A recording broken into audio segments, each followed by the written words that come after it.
Jadi tadi Bapak Presiden sudah menyampaikan ya, saya hanya ingin menjelaskan sedikit dari apa yang disampaikan oleh Bapak Presiden. Kita lihat dari temanya. Temanya adalah ASEAN Matters, Epicentrum of Growth. Jadi kalau kita lihat dari tema itu ada dua elemen besar. Tadi sudah dijelaskan Bapak Presiden. Elemen pertama adalah ASEAN Matters. Bagaimana Indonesia dengan keketuaannya tetap menjadikan ASEAN itu relevan dan penting tidak saja bagi rakyat Indonesia, tetapi juga bagi rakyat ASEAN dan beyond. Jadi beyondnya itu juga ada di luar ASEAN.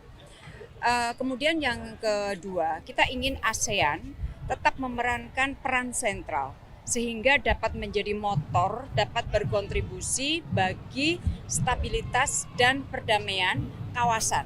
Kawasan di sini sudah sampai kepada Indo-Pasifik. Karena teman-teman tahu bahwa kita melihat Indo-Pasifik ini adalah kawasan yang sangat strategis dan di Indo-Pasifik ini rivalitas juga terjadi sangat tinggi sekali.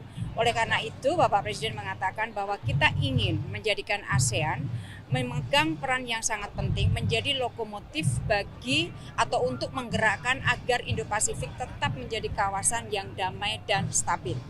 Itu yang ASEAN Matters. Kemudian masuk ke epicentrum of growth-nya. Epicentrum of growth, kalau kita lihat ASEAN, sejarah ASEAN itu selalu terkait dengan masalah ekonomi. Dan hampir semua waktu itu menunjukkan bahwa pertumbuhan ekonomi di kawasan ASEAN selalu lebih tinggi dari dunia.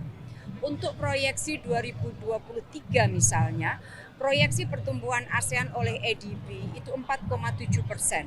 Sementara oleh World Bank, proyeksi untuk pertumbuhan ekonomi dunia adalah 1,7. Nah, ini Bapak Presiden menginginkan agar hal ini dapat ini akan terus kita tingkatkan sehingga Asia Tenggara, ASEAN tetap dapat menjadi epicentrum of growth atau pusat pertumbuhan ekonomi. Caranya apa?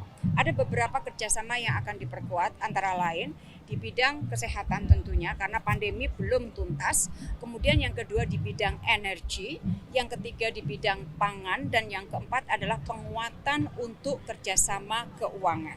Nah, tadi saya bicara mengenai Indo-Pasifik. Indo-Pasifik banyak didekati hanya dari aspek security. Kita mendekati Indo-Pasifik selain tentunya masalah keamanan penting, tetapi kita ingin mendekatinya dari aspek ekonomi dan kerjasama pembangunan. Oleh karena itu, selama keketuaan Indonesia, flagship event kita akan ada ASEAN Indo-Pacific Forum. Di dalam ASEAN Indo-Pacific Forum itu akan ada 4 kegiatan utama.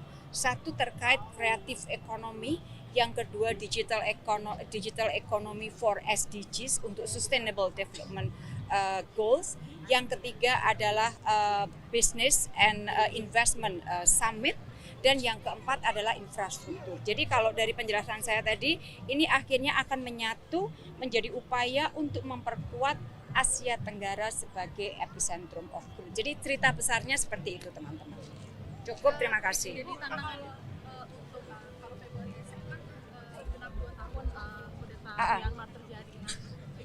Jadi pertama yang saya ingin sampaikan dulu sebelum ke situ, di tanggal 3 dan 4 Februari nanti, jadi minggu depan, kegiatan tingkat pertemuan pada tingkat menteri sudah mulai. Jadi akan ada pertemuan para menteri luar negeri ASEAN retreat di Jakarta, di ASEAN Sekretariat.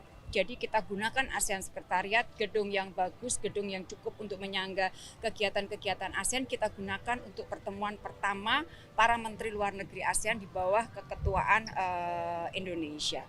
Nah, di dalam pertemuan itu ada 2 bagian, satu bagian yang ACC, satu bagian yang retreat yang akan membahas mengenai isu-isu yang terkait dengan kawasan dan juga di luar kawasan. Mengenai Myanmar, seperti yang tadi Pak Presiden sampaikan, posisi Indonesia konsisten karena ini adalah sudah keputusan para leaders ASEAN untuk tetap mengimplementasikan 5 point of consensus.